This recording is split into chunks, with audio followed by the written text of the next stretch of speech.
semana probablemente se va a ver, si no hasta la próxima, en el marco de la política interna democristiana, una polémica que tiene como sus antecedentes, que su última expresión es una suerte de petición a la mesa directiva en torno a la política de alianza, la posibilidad de si el presidente puede o no, en este caso Ignacio Bócar, adherir de buena primera a acuerdos con el gobierno.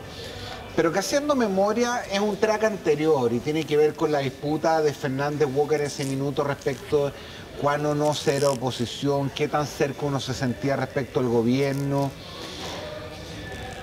¿Cuánto de verdad hay en esta polémica de fondo, el punto de vista ideológico, o cuánto hay de posiciones políticas, estratégicas cotidianas?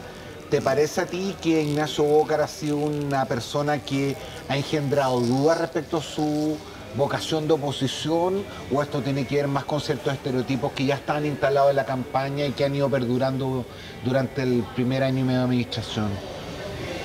Creo que tiene que ver sinceramente más con estereotipos que con un debate profundo dentro de la ADC. De acuerdo. Entonces, Franco, creo que son estereotipos que vienen de antes. Probablemente quienes conducimos hoy día la ADC estamos estereotipados como personas que por distintas razones se nos ubica más cerca de la derecha, cuestión que a mi juicio no responde a cuestiones concretas, a cuestiones fácticas, precisas. ¿Quién podría decir que Bócar ha encabezado una directiva pro gobierno? ¿Quién podría decir que yo he hecho, que soy el segundo a bordo, he hecho una gestión parlamentaria pro gobierno? Perdónenme, pero yo he sido bastante duro en los temas de conflicto de interés. Para ponerme en el caso personal, creo que desde el punto de vista legislativo hemos sido bastante claros en algunas cuestiones. Me parece que es más estereotipo que real. Ahora, hay sí una cuestión que es un poquito más profunda. Yo creo que más que con la disidencia, quien encabeza ahora o antes, hay un problema un poco más profundo que tiene que ver de alguna manera con una antigua tesis dentro de la ADC, que ha sido la tesis del camino propio y de una cierta, a veces más que cierta, incomodidad con la sociedad, con la centroizquierda, con la izquierda. Me explico. No es casualidad, a mi juicio, que sectores que se quedaron muy lealmente dentro del partido, pero que adquirían a Adolfo Saldívar, sean los que hoy día ponen como tema central el término de la concertación. No es una mera casualidad, yo creo que quedan atisbos de una tesis política que encabezó en su momento Saldívar con este cambio del modelo, con esta democracia cristiana más bien nacional y popular, que se sentía ahogada con temas del modelo, pero bueno, que lo primero terminó con el señor Adolfo Saldívar, embajador de Piñera, que es un cierto contrasentido, no cierto, un absoluto contrasentido, pero dentro del mundo de la ADC, que es un porcentaje de cristiano, a mi juicio hay allí una posición de incomodidad frente a pactos con la centro izquierda. Ahora, ayuda a eso, por cierto, y le da más espalda a esa tesis, el hecho concreto de que la concertación no puede estar peor en las encuestas. Pero igual sigue siendo irresponsable decir, mire, se acabó la concertación, no tiene futuro, para acto seguido de decir lo que tenemos que hacer es tener candidaturas propias en la próxima municipal.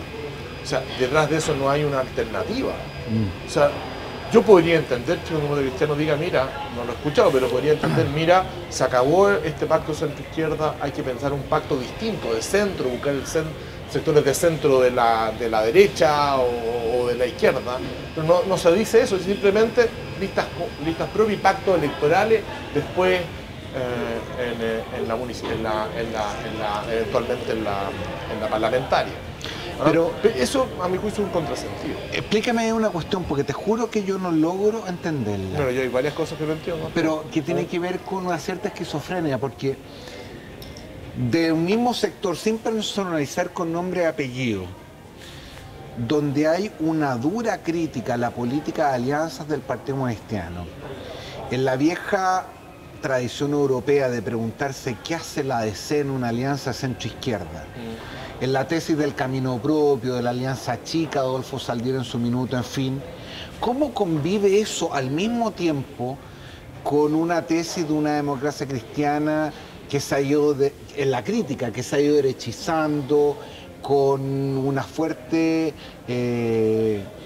crítica al tema del lucro en las políticas públicas? Es decir, que desde la política de alianza es sumamente conservador y derechista y parece ser muy izquierdista, no sé si progresista la palabra, en lo que tiene que ver con políticas sociales. Ahí hay un juego que es difícil de entender, que deja un poquito offside a dirigentes como tú, que han sido más bien progres del punto de vista de la política de alianza, y sin embargo, llegado a ciertas definiciones, no sé, yo diría, no sé si llamarlo liberal, pero han sido menos estatistas desde el punto de vista de la definición de ciertas políticas públicas fundamentales.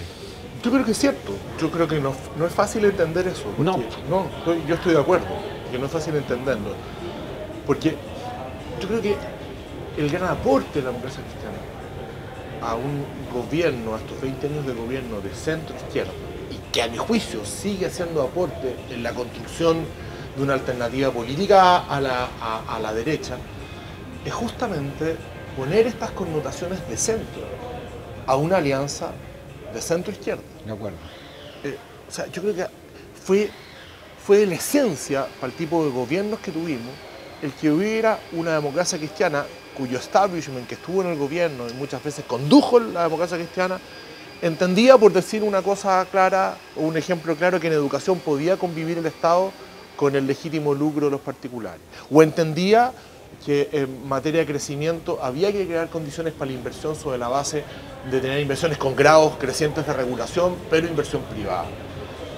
Eso, a mi juicio, sigue siendo básico en el país.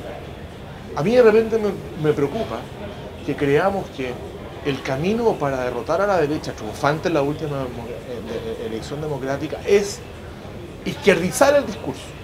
Tampoco coincido con hacerlo más progresista. Izquierdizar a la usanza antigua el discurso, más Estado, puro Estado. La tesis de Pancho Vidal. Exacto. Pero que no es solo de Pancho Vidal. Yo creo que esa tesis ha ganado espacio al interior de los partidos, incluso la democracia cristiana. Sin duda. Incluso algunos de los que sostienen el camino propio es sobre la base de esa tesis. No es sobre la base de una tesis más centrista. Yo creo que sigue siendo el perfil lógico de la democracia cristiana un partido que cree en las personas, por tanto cree en la iniciativa privada, cree en un Estado presente, regulador, pero nosotros no nos podemos convertir en los competidores de quienes creen absolutamente en el Estado y no le dan espacio a la iniciativa privada. Nuestro aporte en la construcción de una alianza de izquierda es ese, desde el punto de vista de políticas públicas. Y creo que es el gran aporte para el país. Porque si nosotros dejamos de hacer ese aporte y nos convertimos en competidores de políticas estadistas, lejos de hacerle un favor a la posible reconstrucción de una alianza de centro-izquierda, vamos a hacer un favor a la mayor permanencia de una alianza de derecha. Entremos a los temas contingentes. Ya estamos en el área chica. Sí, lo que pasa es que hay algunas cosas que no quiero que se me escapen, ni menos hablando contigo. Una de ellas tiene que ver con el episodio de esta semana, que probablemente va a ser el episodio del mes, si no el episodio del año, y el escándalo de la Polar.